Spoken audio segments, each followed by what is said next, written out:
Good afternoon, sir. Good afternoon, very good afternoon. कैसे हो sir आप? Fine, all good. Sir, how is UPSC journey going? How are kids these days? UPSC journey is very tough nowadays. Yes, sir. And particularly after Corona, Yes, sir. a lot of problems students are facing. They are juggling between online and offline. Yes, sir. तो चल रहा है बस. Yes, sir. So, what is the major issue they are facing? Major issue तो what I feel is that कि somehow students are not able to keep themselves consistent. Yes, sir. While preparation, because their foundation is not prepared properly, so they start doing advanced courses, and they are unable to cope up with it sometimes. ऐसा लगता है. So, sir, foundation से अगर हम बात start करें तो usually ये ट्रेंड है कि एनसीईआरटीज पढ़ लो और यूपीएससी फाउंडेशन के लिए इनफ है. So are they enough reading only NCERTs? Is this enough for preparing a solid base for UPSC? See, the answer to this question lies in the way you look at it, this exam. Civil services exam को या तो आप content के point of view से देख रहे हो कि यार ये सिलेबस है और ये सिलेबस तैयार करना और पेपर हो जाएगा मेरा. अगर वैसे देख रहे हो फिर तो ठीक ही है कि एनसीईआरटी पढ़ लो, बेस बन जाएगा, फिर एडवांस कर लो, एग्ज़ाम हो जाएगा, राइट. लेकिन सोचने की बात ये है कि everybody is doing that. Yes sir. तो I am compelled to see this exam differently because जिस तरह के क्वेश्चंस प्रीलिम में आ रहे हैं, जिस तरह के क्वेश्चन मेंस में आ रहे हैं, तो अपार्ट फ्रॉम कंटेंट इस एग्जाम में nowadays a very sound skill set is also required. एक स्किल सेट होना ज़रूरी है in terms of how you study, how you read, how you write, how you listen, है ना, और किस तरह की कैपेबिलिटीज़ आपके अंदर है. वो बहुत एक important critical thinking see you might have आजकल बहुत फैशन में चला हुआ वर्ड ये है ना. उसका रियल मीनिंग क्या है ना. क्रिटिकल थिंकिंग लोग सोच लेते हैं pros and cons. Yes sir. है ना, बस यही उनके लिए क्रिटिकल थिंकिंग का मतलब ही यही है. तो ये स्किल्स के टर्म्स में अगर इस एग्जाम को देखो तब फिर एनसीईआरटी सफिशिएंट नहीं है. Yes sir. एंड सर, ये जो स्किल्स हैं इनको एक्वायर करा जा सकता है या ये नेचुरल होती हैं? नहीं, देखिए, lot depends upon your schooling and your basic education also, है ना, कि आपके स्कूल में वो डेवलप हुई हैं स्किल्स या नहीं. जैसे आपने देखा होगा ना, कई स्कूल्स में बहुत सारी राइटिंग करवाते हैं बच्चों कि आपको टॉपिक दे देते हैं, लिखो.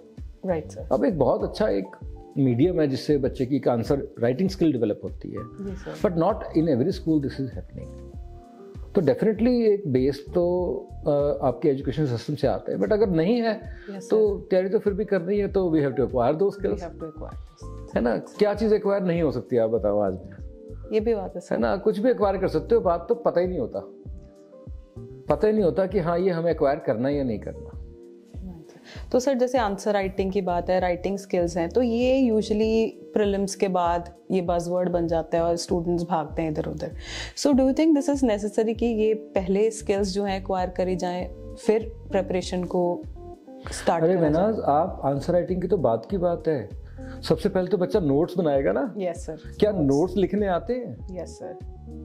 पहले तो ये क्वेश्चन पूछो आप कि भाई लेक्चर चल रहा है या एनसीईआरटी आपने पढ़ी, तो एनसीईआरटी को आपको फिल्टर करना आता है? Yes sir. सेकेंडली, जैसे आप कराते हो क्लास में, आप उनको एक चार्ट बना के देते हो कि भाई यहाँ पे ये लिखो, यहाँ पे ये लिखो. जी सर. कितने बच्चे कर पाते हैं? फिर उनको सिखाना पड़ता है. तो क्या वो लेक्चर सुन के क्लास में नोट्स लिख पा रहे हैं?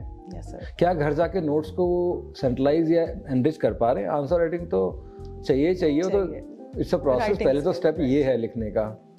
तो for me skill of writing is not simply answer writing. ठीक है sir. For me skill of writing is taking notes also, preparing revision notes, micro notes. देखो, माइक्रो नोट्स वो नहीं बनाने आते होते. फिर वो बच्चे कहते हैं सर याद नहीं होता, भूल जाता है सब कुछ. भाई भूलेगा तो सही, आपको तो रिविजन नोट्स बनाने नहीं आते. न्यूज़पेपर नोट्स ऑल्सो, समरीज बनानी. Yes sir. है ना, तभी तो याद करोगे आप. ये तो है नहीं कि बुक पढ़ लोगे सब कुछ याद हो जाएगा आपको. तो लिखने का स्किल जो है बेसिकली वो तो बहुत ब्रॉड बेस्ड है. और अगर suppose I always give an example, छोटी सी बात आप समझो कि अगर आपको क्या ब्रेन को याद करना है, अगर उसको क्लियरली पता ही नहीं होगा कि मैंने ये याद करना है, तो याद कैसे होगा? जी सर. सीधी सी बात है. आप सोचे जाओ, खाना खाना है, खाना सामने है नहीं है, आप ब्रेन को बोले जाओ खाना खा लो, खाना खा लो, yes, sir. है ना। अब ब्रेन का खाना क्या है? Information, exact. वो उसके सामने है नहीं है। अब ब्रेन कोई पूरी बुक तो नहीं याद कर लेगा, वो तो उसमें से निकाल के जिस्ट ही याद करेगा ना। तो वो जिस्ट तो देना पड़ेगा ब्रेन को याद करने से पहले।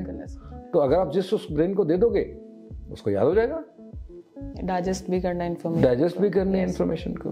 तो इस तरह की स्किल्स बहुत सारी हैं जो चाहिए होती हैं, और वो सारी स्किल्स अगर बच्चा एक्वायर कर ले, राइटिंग, लिसनिंग, रीडिंग, तो डेफिनेटली उसकी तैयारी बहुत इफेक्टिव हो सकती है। That will create a proper foundation. मतलब ये पहले ही हमें एक्वायर करने की अपना को मेंटल ट्रेनिंग जो है वो दे लेनी। और सरप्राइजिंगली बहुत टाइम नहीं लगता है इसमें। Okay sir. नहीं, यस सर। अब आप ये नोट्स कैसे बनाने हैं, कैसे, कितना टाइम लगेगा आप बताओ? बच्चा मैच्योर है, उसको कितना टाइम लगेगा? Sir 2.5 months. नहीं, मंथ्स में तो सारी स्किल्स हो जाएंगी ना।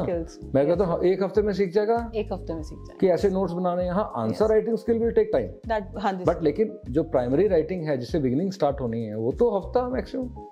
ठीक है सर। ऐसे डिफरेंट स्किल्स हैं अदर, वो एक्वायर कर सकता है बच्चा।